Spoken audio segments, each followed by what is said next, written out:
All right, everybody, 8:33 right now, and it's a respiratory tract infection that I've been dealing with firsthand, first and foremost. My daughter was recently diagnosed with walking pneumonia, and I'm not the only one. There's a heck of a lot of cases out there. Yeah, in recent weeks, hospital visits related to walking pneumonia have spiked, and mostly in children. So what is it? Should you be concerned? And how can you protect your family? Well, joining us to explain it is Dr. Daniel Rudifer, Chief of Pediatric Infectious Diseases at the K. Hovnanian Children's Hospital. So thanks so much for taking the time to be with us. We got a lot of questions for you. Good morning. Thanks so much for having me. Yeah. So first of all, what is walking pneumonia? Great question. Walking pneumonia is essentially a milder form of pneumonia. It's similar to regular pneumonia in the sense that it causes inflammation in the lungs, but it's often caused by a different type of bacteria called an atypical bacteria named Mycoplasma pneumonia.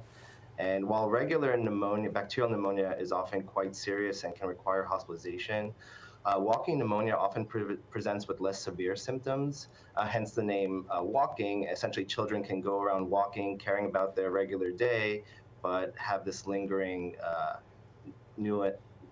cough. Well, and talk about that, right? Because that's what kind of led me down this road to take her in the first place, right? Because you send your kids to school and daycare, and there's cacophony of coughs. You hear it all the time, right? It's like, oh, it's a cough. So what are some other symptoms that parents should be looking for, and when it's time to actually bring them to the pediatrician?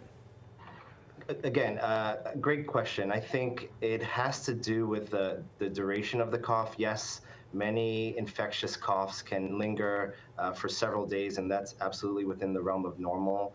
But if we're dealing with a cough that's persisting essentially more than 5 days or a week, or essentially not getting better, I think that's the key to acknowledging that perhaps you need to be your child needs to be seen by a physician for further evaluation. Because it is contagious, right?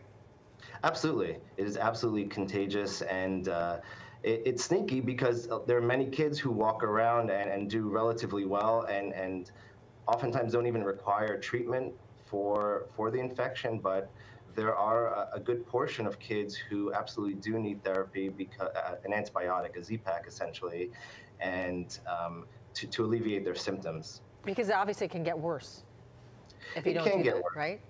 Yes, it can get worse. You know, again, it's not something that usually lands children in the hospital per se, but it certainly can be debilitating in the sense that, you know, it keeps them out of school and obviously makes them feel ill. You could easily have fevers and fatigue with it. It's a true infection, but yeah.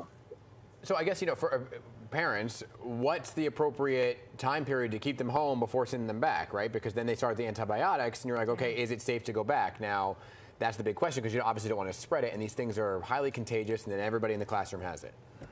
Yes, I am of the philosophy that once you've been taking antibiotics for at least a day and your fever has resolved, that would be sufficient to return back to school. Okay. Essentially, the inoculum, the amount of the infection is mildly reduced, and your chance of passing it on is much less. Now, what about the parents? Like, can you transfer give it to mom and dad? Yeah, give it to that's the the absolutely thing. Yeah. It's the gift that keeps on giving. It can absolutely be transferred from children to parents.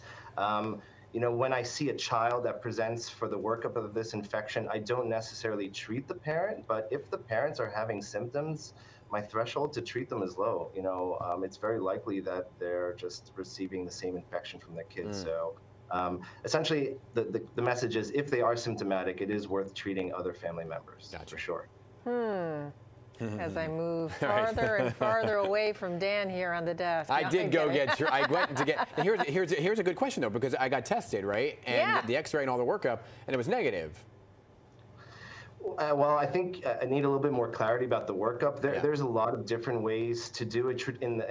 Many years ago, it was all based on blood work, but I think a lot of the uptick of what we're seeing is based on improved diagnostic testing. So essentially, we have a Q-tip that you could put in the back of your nose, and we could essentially look for the DNA of the bacteria there. So if they did that and it was negative, I would feel reassured. But if they didn't do that test, that doesn't mean it's not there. But at the end of the day, many offices don't have that testing, Yeah. and it's a clinical diagnosis. And if it smells like walking pneumonia, I would say my advice would be to treat it. I'm just kidding. I'm just kidding. Just real quickly though, how does it compare to COVID or the flu? Yeah, it is a completely different pathogen. COVID and influenza, they're viral infections. They can also cause pneumonia. This is a bacterial infection, an atypical bacteria. So, Okay. so their treatments are very different. Their presentations can be similar. I do think of COVID and flu of having a more drastic onset and a bit potentially more serious symptoms. But it really depends on the person who's infected. Yeah, doctor, I guess the question is, we were prepared for flu and COVID and whooping cough, right? Where did this come from, and why particularly in kids, right? Because it's one of those things you often hear for the older population, pneumonia, walking pneumonia. So why is it prevalent among kids right now? Yeah.